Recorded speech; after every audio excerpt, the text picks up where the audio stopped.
What's up guys, and welcome back to the channel. In today's video we're gonna be looking at the debate that started all the way from season 4 till today, and that is which hero works better with Roze Immortal.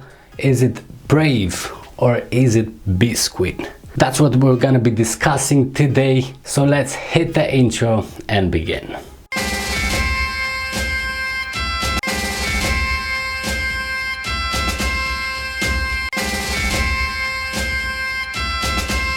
Now, before we start with anything, I have to remind you, if you haven't checked out the basics video for heroes, which is this one and this one, make sure to go and check it out, as I do talk about a lot of things that will help you better understand the conversations we're going to be having about heroes and combos in general. If you already did, then let's start this subject. It's a very interesting one because we're talking about heroes that are very different to each other, and I think the best way to understand which one is better for the combo is to firstly understand the heroes. So let's begin with Beast Queen, as it is the first available hero.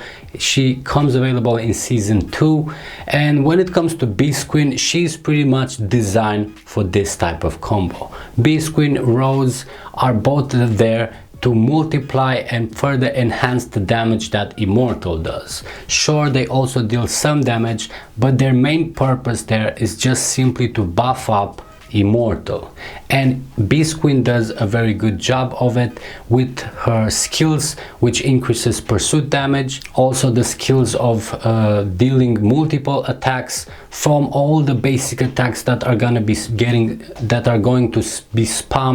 by the other heroes. So Beast Queen is perfectly designed for it. What makes Beast Queen so perfect for this combo is the consistency. When we're discussing about hero legions, consistency is something that a lot of players kind of put to the side and don't really take in consideration when we're saying which combo is better or which hero is better. But consistency means you're getting pretty much the same or exactly the same result from each battle every single time you use that combo. And that generally depends on this type of skills the heroes have and the percentage of success. Now, if we're looking at Beast Queen, most of her skills are pretty much passive. They activate the same way every single battle, and this is one of the great things about Beast Queen in this combo together with Roze Immortal. Every single time you use it, you will get the same result out of it. And because of those passive buffs, she also works so perfectly when it comes to poison tiles. I discuss more in the poison tiles video, but just a quick review on it. The fact that the buffs are focused mainly for Immortal himself means we don't need to use that many troops. Even though we're losing on Beast Queen's damage, we are still getting the multipliers for Immortal, who is the main damage dealer of this combo. So I think consistency is the main thing to take out of Beast Queen. The problem with Beast Queen there is the fact that she's not really a frontliner, and by that I'm talking about what she offers to defend against attacks. Being the first row means she's gonna get most of the damage, and Beast Queen doesn't have anything to help out herself or the rest of the combo. Her 7th skill brings might, so that doesn't defend her in any way, and her 6th skill also doesn't offer anything regarding defenses. She gets the combat speed, but that's pretty much it. And that's why having Beast Queen together with Roze Immortal gives you a more consistent damage, gives you a better burst of damage, as the heroes work perfectly together, but there's no defense. It's the definition of what a glass cannon combo is. You deal as much damage as possible before the enemy hits you, and it kind of works like that. All the buffs are designed to push as much damage in the first 3 rounds there, but afterwards, if you didn't do enough damage to the enemy or you got countered by getting disarmed or anything, then the battle is completely lost. So that is the bad side of having Beast Queen in the combo.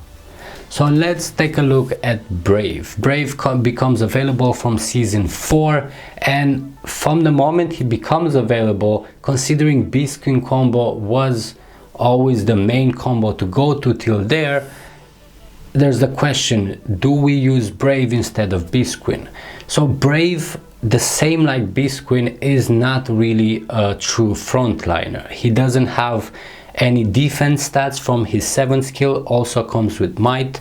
His 6th skill also has combat speed and damage, but nothing to defend himself against attacks, considering we are using him in the front line. But compared to Beast Queen, Brave comes with a lot of debuffs to the enemy, with not just protect him, but protects the entire legion against damage. More specifically, a lot of the times players tend to kind of find out the answer in a debate by putting the two legions against each other.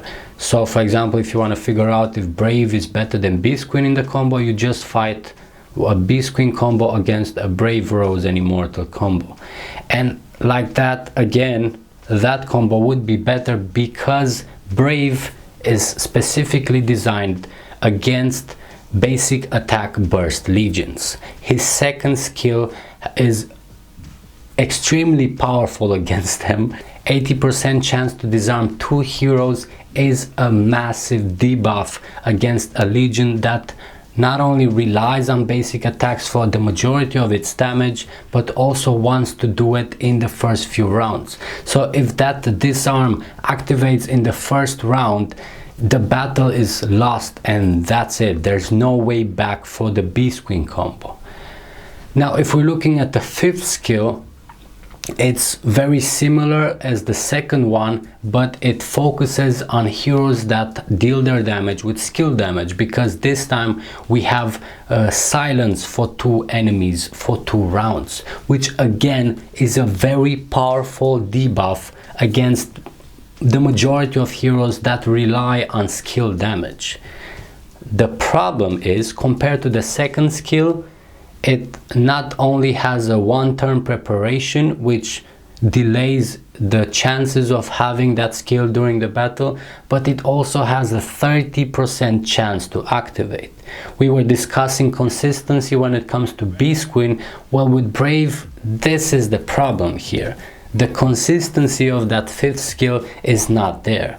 There is a chance that Brave will use those skills, and if he gets to use that 5th skill a lot of times in battle, it can really make a gigantic difference against any other combo. But if it doesn't, and a lot of the times it doesn't because of that low chance and that 1-turn prep, then he's as useless as Beast Queen. But on the other hand, he doesn't provide any damage to the combo. The 8th skill again is a debuff towards the enemy. The only buff that you can get out of it is the fact that it reduces the resistance of the enemy, which for Roze and Immortal, who are basic attack based, obviously it's gonna increase their damage. But other than that, it's all mainly focused against burst basic attack legions. But as you can see, for all those debuffs, Brave does not really offer anything to Roze and Immortal by increasing the damage or working together with the other 2 heroes. It's just individually good in a combo. So now that we have the basic knowledge of each hero, let's talk about which one is the better combo. Now, if you've watched the basics video that I pointed out at the beginning, you kind of understand that when it comes to the best legion, it's very important to look at what are we fighting against, because a legion will have different results depending on what the enemy is going to be using. Obviously you cannot predict everyone's legions, but you could look at what players have available in those specific seasons and expect what legions come out of it. In this case, when it comes to season 4, when Brave becomes available, you have to kind of accept the fact that Beast Queen combo is gonna be the go-to legion for pretty much all players. It's the best in combat. Everybody's gonna need those heroes also for Eden and Rock. So a lot, if not everyone, is gonna be using Beast Queen combo. And as we discussed, Brave is perfect to combat that entire combo. So that's why Brave becomes such a powerful hero to use, even together with Roze and Immortal instead of Beast Queen. That continues to go up to the SX2, where people are still using a lot of Beast Queen combos. And that's why the Beast Queen combo, so having Beast Queen in the front line from season 4 up to season X2, is definitely weaker than using Brave because of the expected enemy legions. You're gonna see a lot of Brave in your enemies legions and you're gonna completely get countered, where if you have Brave, you always have something to fight back against.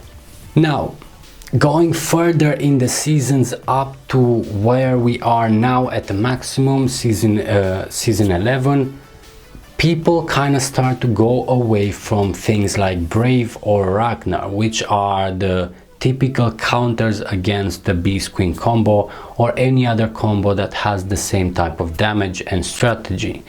Let's look at what generally the best legion of cavalry is, or generally the best legion, which is Lawman Hellfire Avalanche. This is something used by a lot, if not all of the players. Mainly the top spenders like to use more mixed legions, but generally this is the go-to. And the reason why this is a go-to legion is because it's not just very powerful, but it also saves you a lot of troops. And if you are playing a lot of Eden, if you are a very active player in Eden, you know you need those troops. So because a lot of the players tend to go away from things like Brave, because if you don't have any basic attack legions, then Brave doesn't really have a place, and the same for Ragnar. Beast Queen starts getting back in the game. So in our times, you're still not gonna win a battle with either Beast Queen as your frontline or Brave as your frontline. But when it comes to results, you're gonna definitely get better results by using Beast Queen. Because nowadays in our seasons, almost nobody has Brave or Ragnar in their legions. So that's why there is nothing to counter the Beast Queen combo. As we said again with Brave, his 5th skill is not reliant enough to be taken in consideration when it comes to continuously using the combo. Whereby Beast Queen, you have this consistency. No matter how many times you use the fight, you're always gonna get a similar result. And if there's nothing to counter the Beast Queen combo, then the consistent damage that you're gonna get from this cannot be equal to whatever Brave can bring to the table. So from season 4 all the way to SX2 and maybe a few after, Brave is much more powerful than using Beast Queen because of the typical legions you're going to be facing against.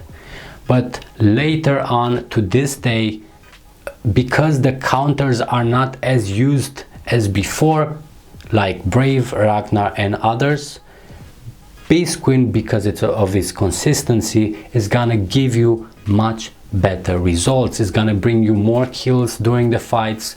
Sometimes it's gonna win you, sometimes not. But if Beast Queen is gonna lose a battle, you know for a fact that the Brave version is also gonna lose the battle, but you're never gonna get the same kill score as you would if you use Beast Queen. So the end result is, it depends on which part of, like, which seasons you're gonna be using these combos to better understand which one of these heroes is more efficient to have. And with this, I kind of covered what I wanted to discuss about these heroes. I hope it helped you guys out. If it did, then you can say thank you by leaving a like at the video. And if you want to get notified of all the new heroes videos and much more regarding Rise of Empires, don't forget to subscribe, and I'll see you guys in the next ones.